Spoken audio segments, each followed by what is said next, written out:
বাংলাদেশের যেখানে যদি কোনো সন্তান এরকম থাকে 15 বছরের নিচে বয়স, পিতামাতা দুজন মারা গেছে, সম্পূর্ণ লেখাপড়ার দায়িত্ব আমি আব্দুল কাইয়ুম মোল্লার। আমার ডান পাশে যে বসা এই ছেলেটি জন্মান্ধুনা, 2 বছর বয়সে সে অন্ধ হয়েছে। 19 লক্ষ টাকা খরচ করেছে এই দিন মজুর মানুষটা, সব বাড়িঘর সব বিক্রি করে ফেলেছে, তারপরও আলো আর ফিরে নাই।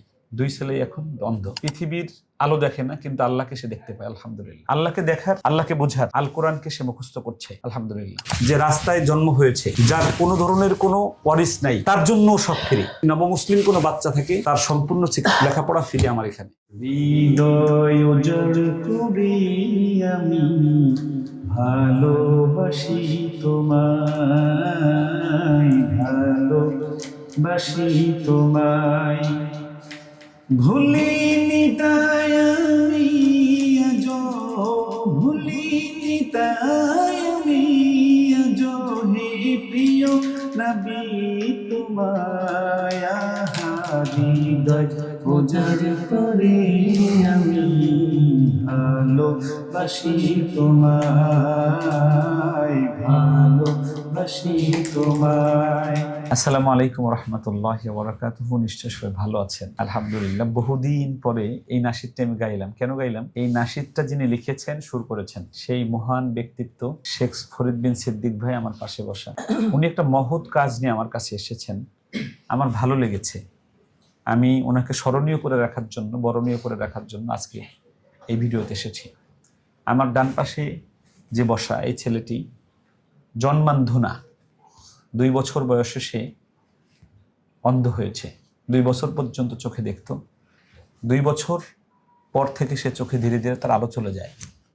তার বাবা তার পিছনে যথেষ্ট টাকা খরচ করে। এখানেই শেষ নয়, এর ছোট ভাই 6 বছর বয়সে তার চোখের আলো চলে যায়। 19 লক্ষ টাকা খরচ করেছে এই দিন মজুর মানুষটা, সব বাড়িঘর সব বিক্রি করে ফেলেছে, তারপরও আলো আর ফিরে নাই। 2 ছেলেই এখন অন্ধ। তবে এই চোখের আলো চলে গেছে, মনের আলো জ্বালানোর জন্য তার এই দিনমজুর বাবা এই শেখ ফরিদ বিন সিদ্দিক ভাইকে দিয়ে আপ্রাণ চেষ্টা করেছে। উনি যখন যতটুকু পেরেছেন, ওনার কাছে মনে হয়েছে যে এই ছেলেটার মনের আলো ফেরানোর জন্য আর রায়হান পরিবার দরকার। আজকে আমার কাছে নিয়ে এসেছে। আমি কথা না বলে আগেই একটু এই অন্ধ মানুষটা যে চোখের আলো দিয়ে দুনিয়া দেখেছে কিন্তু এখন আর দেখে না, আর সম্ভাবনা মাদ্রাস পর্যন্ত নেওয়া হয়েছে, নিয়েছে ওর বাবা, কিন্তু কোনোভাবেই আর দুনিয়ার আলো সে দেখতে পাবে না। তবে এই কষ্টের মাঝেও একটা ভালো খবর হলো যে এই বাবাটা এই অন্ধ চোখ নিয়ে সে অলরেডি 8 পারা হিফজ করেছে, 5 পারা ইয়ে যাচ্ছে।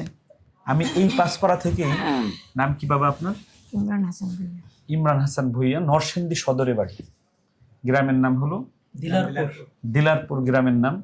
তো দিলারপুরের যারা আছেন, আমি তাদেরকে উদ্দেশ্য করে বলবো, সহ সারা পৃথিবীর যত চোখওয়ালা মানুষ আছেন, আপনি চোখ থাকতে অন্ধ, আর আমার এই বাবা, সে চোখ না থেকেও সে পৃথিবীর আলো দেখে না, কিন্তু আল্লাহকে সে দেখতে পায়, আলহামদুলিল্লাহ।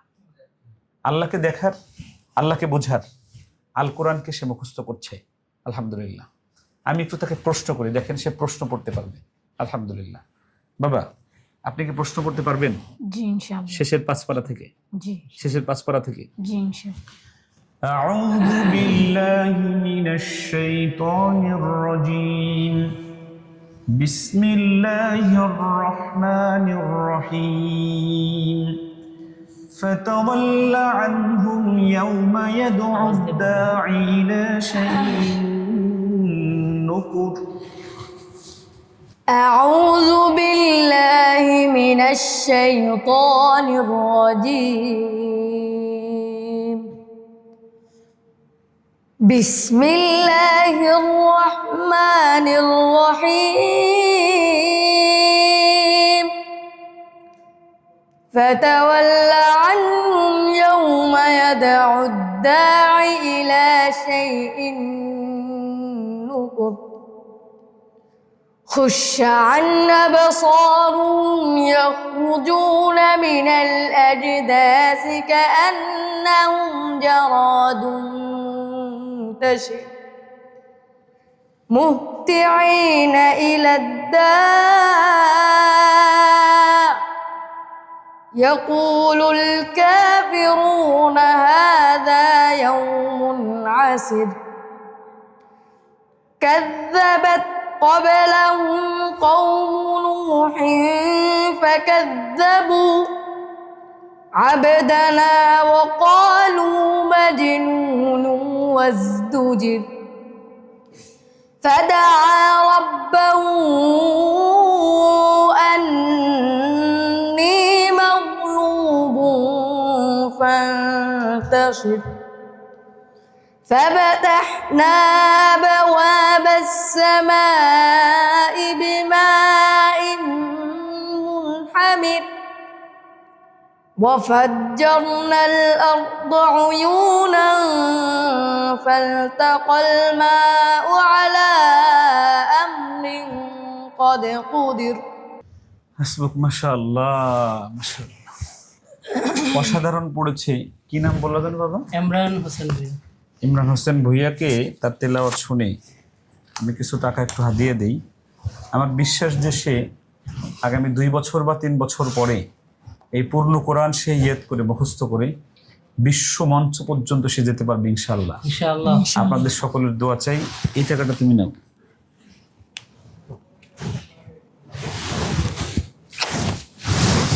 কত সুন্দর হাত ওর, দুনিয়াটা দেখে না।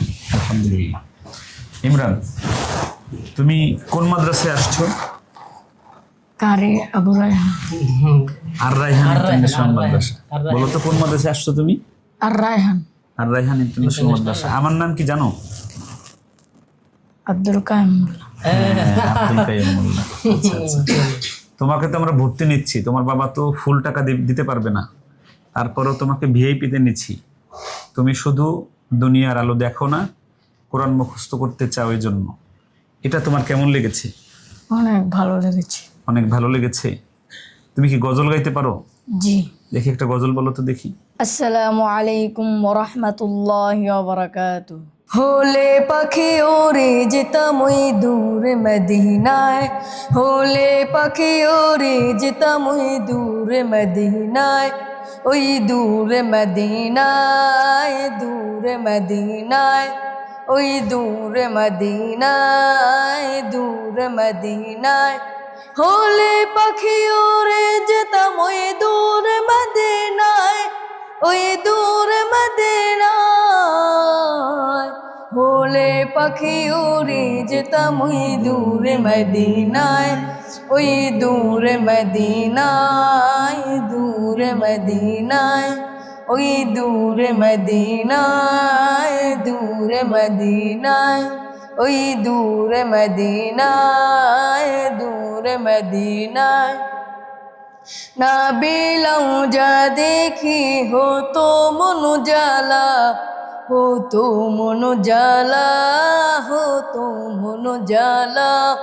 না বিলাও যা দেখি হতো মন জ্বালা, হতো মন জ্বালা, হতো মন জ্বালা। পাগল মন আমার বারে বারে যাই ছুটে সে থায়, যাই ছুটে সে থায়।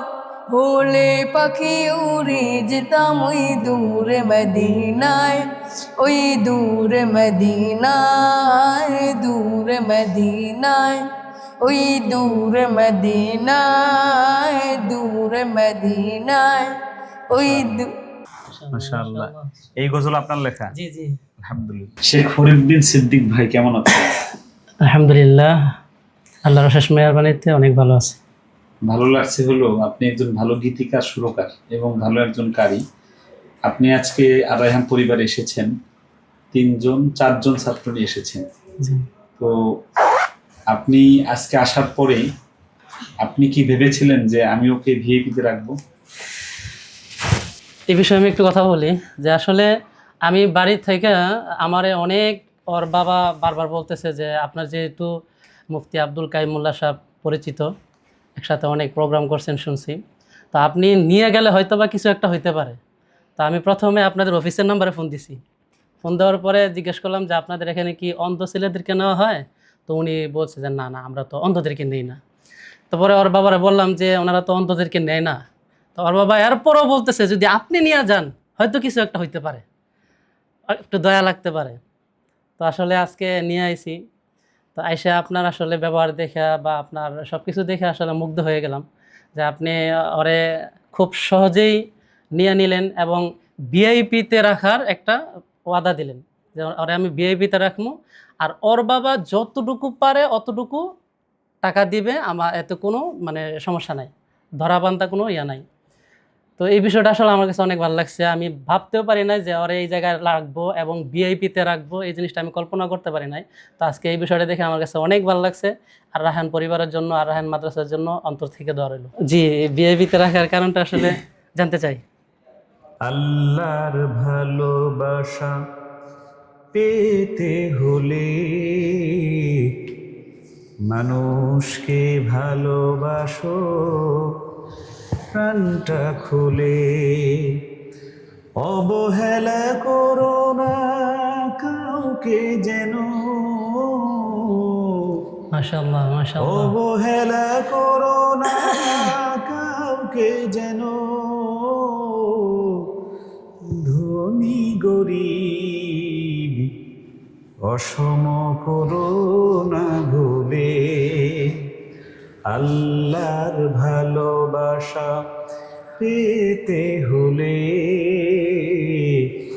মানুষকে ভালোবাসো প্রাণটা খুলে। মূলত ও তো দুনিয়ার আলো দেখে না। আমি ক্যামেরার বাইরে এই কথাগুলো হয়েছিল। আমি ওর বাবাকে জিজ্ঞেস করেছিলাম যে আপনি কতটুক দিতে পারবেন, এটা নর্মালের বিষয়ে কথা হয়েছিল। উনি বলছে আমি এতটুক দিব। আমি তারপরেও বলছি যে এর চাইতেও কম দিলে সমস্যা নাই, বলছি না ভাই? জি জি জি। এরপরে আমি বলছি যে তাকে ভিআইপিতে রাখবো। ভিআইপিতে কেন রাখবো? আমার কাছে মনে হয় সে হলো আল্লাহর মেহমান, সে তো আমার মেহমান না। আল্লাহ রাব্বুল আলামিন তার চোখ দুটোকে নিয়েছেন, আল্লাহর যে কোনো হেকমতের মধ্যে আছে। আল্লাহ রাব্বুল আলামিন তার মধ্যে দুনিয়ার কোনো শিক্ষা রেখেছেন। তো আল্লাহর মেহমানকে যদি আমি মেহমানদারি করি, তাকে ভালোবাসি, তাকে ভালো রাখি, আমার বিশ্বাস যে আর রায়হান পরিবার ভালো থাকবে। এই জন্য তাকে আমি এই ভিআইপিতে রাখছি। মাশাআল্লাহ, বুঝতে পেরেছেন?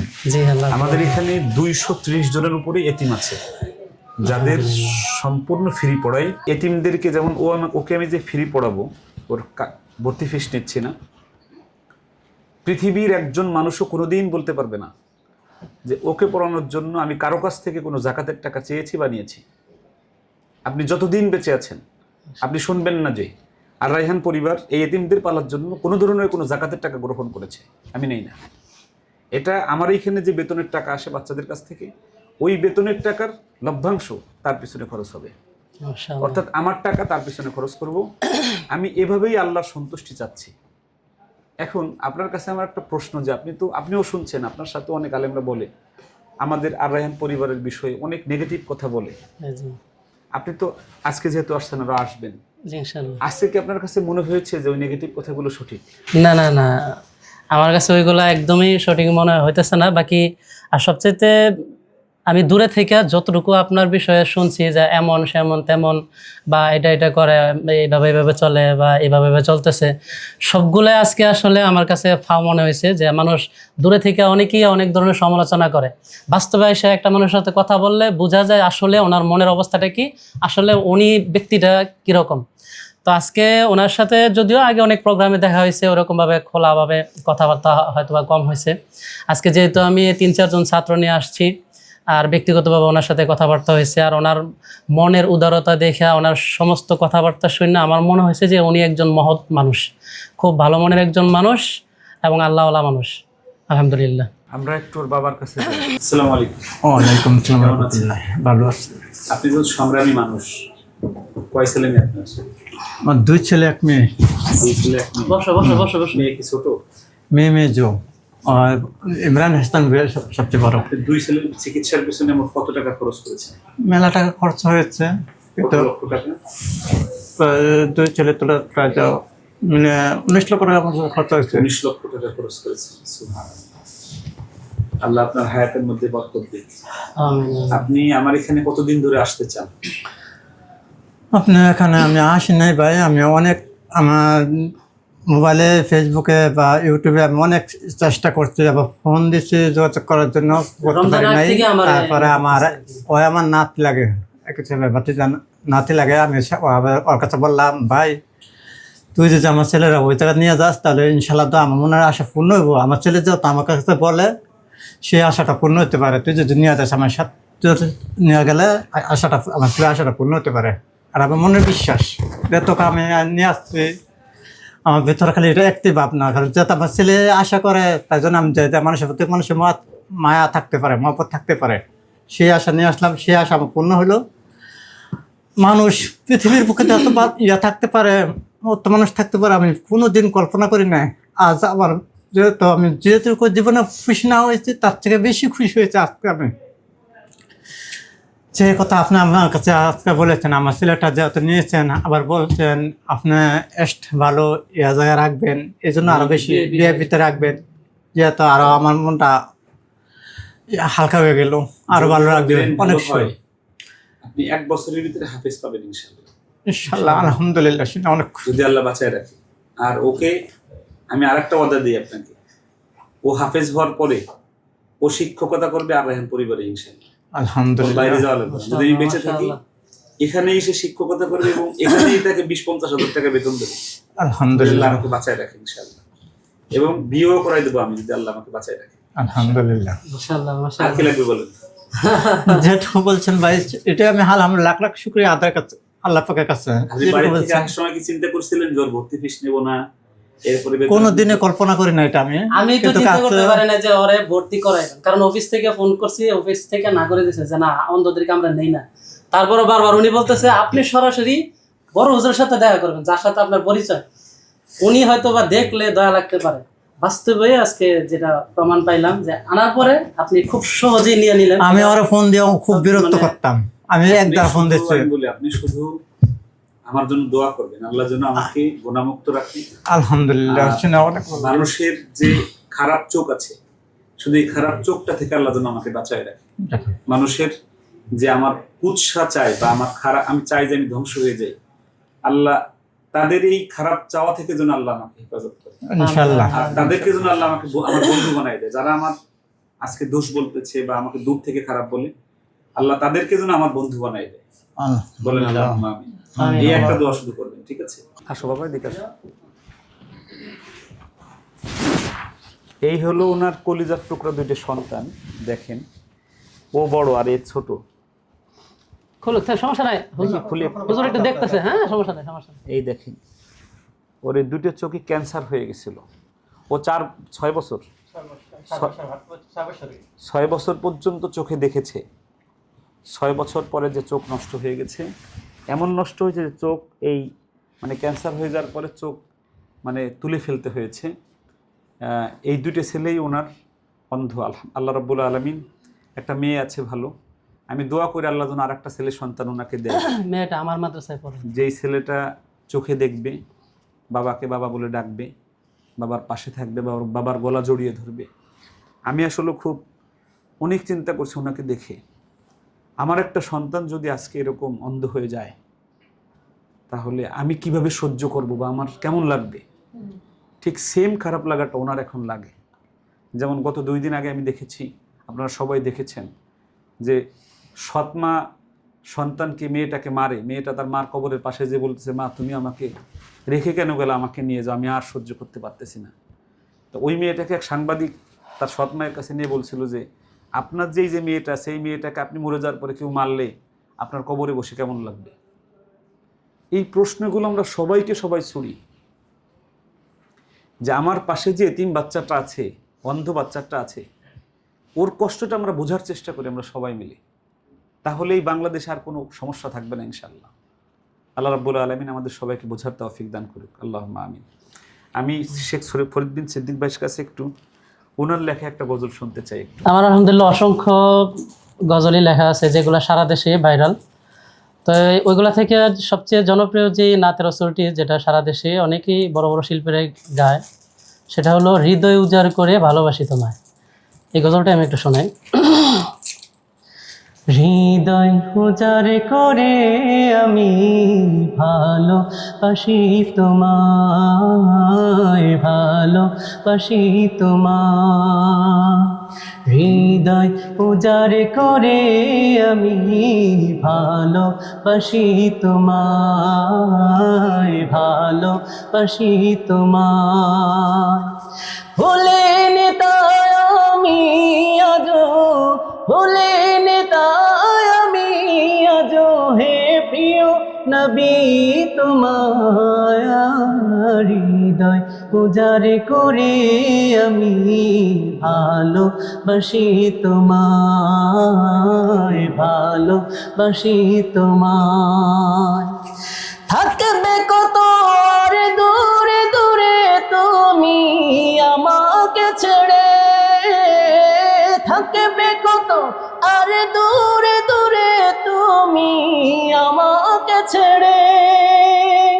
শান্ত করো এই মনটা আমার, শান্ত করো এই মনটা আমার, দিদার দিয়ে আমায়। হৃদয় উজাড় করে আমি ভালোবাসি তোমায়, ভালোবাসি তোমায়। মাশাআল্লাহ, মাশাআল্লাহ। আমি এই গজলটা অনেক গাই, আমি আমার বাচ্চারাও গায়। মানে এই গজলের সুরকার, গীতিকার এবং শিল্পী একই ব্যক্তি। সে আজকে আপনাদেরকে গজলটা শোনালো, নিশ্চয়ই আপনাদের ভালো লেগেছে। আমরা সবাই দোয়া করছি শেখ ফরিদ বিন সিদ্দিক ভাই, ওনার যে মাদ্রাসা আছে, আল্লাহ যেন সেই মাদ্রাসাকে কিয়ামত পর্যন্ত নিজস্ব জায়গার উপরে আল্লাহ যেন কবুল করে, আল্লাহ আমিন। আমিন, আমিন। ছাত্র দিয়ে যেন ভরপুর করে দেয়, ছাত্রী যেন আল্লাহ যেন ভরপুর করে দিন, এবং লেখাপড়ায় যেন বিভাগ বোর্ডে যেন বাংলাদেশের মধ্যে 1 নাম্বার হতে পারে। আল্লাহুম্মা আমিন। আল্লাহুম্মা আমিন। এতিম অসহায় দুস্থদের পাশে যেন আমরা দাঁড়াতে পারি। এই যে আজকে যে অন্ধ ছেলেটাকে নিলাম, তারপরের ভাইটাকেও আমি 1 বছর বা 2 বছর পরে আমি নেবো ইনশাল্লাহ। ও হাফেজ হওয়ার সাথে সাথে ওকে আমি নিয়ে নেবো ইনশাল্লাহ। আল্লাহ রাব্বুল আলামিন বাংলাদেশের যেখানে, আমি একদম যেখানে যদি কোনো সন্তান এরকম থাকে 15 বছরের নিচে বয়স, পিতামাতা 2 জন মারা গেছে, সম্পূর্ণ লেখাপড়ার দায়িত্ব আমি আব্দুল কাইয়ুম মোল্লার। কোনো ধরনের কোনো খরচ লাগবে না, সব আমি দেবো ইনশাল্লাহ। কোনো জাকাতের টাকা গ্রহণ করব না, আমার টাকা দিয়ে আমি পড়াবো ইনশাল্লাহ। পিতামাতার মধ্যে একজন যদি শুধু পিতা মারা যায়, তাহলে আমরা অর্ধেক খরচ নেই, অর্ধেক ফ্রি করে দিই, এরকম যেখানে আছে। আর যদি কোনো পাগলের সন্তান থাকে, যে রাস্তায় জন্ম হয়েছে, যার কোনো ধরনের কোনো ওয়ারিস নাই, তার জন্য সব ফ্রি। আর যদি নবমুসলিম কোনো বাচ্চা থাকে, তার সম্পূর্ণ লেখাপড়া ফ্রি আমার এখানে আর রায়হান পরিবারে। আর রায়হান পরিবার দুস্থ মানবতার সেবায় কিয়ামত পর্যন্ত কাজ করতে চায়, আমি মৃত্যু পর্যন্ত কাজ করতে চাই। আমাদের নিজস্ব একটা জায়গার ব্যবস্থা হচ্ছে ধীরে ধীরে, সবাই দোয়া করবেন। আল্লাহ যেন এই অন্ধ এতিমদেরকে নিয়ে যেন আর রায়হান পরিবার কাজ করে যেতে পারে। সবাই ভালো থাকবেন, সুস্থ থাকবেন, নিরাপদে থাকবেন। আসসালামু আলাইকুম ওয়া রাহমাতুল্লাহি ওয়া বারাকাতুহু। আর রায়হান ইন্টারন্যাশনাল মাদ্রাসা একটি আন্তর্জাতিক কোরআনিক শিক্ষা মিশন।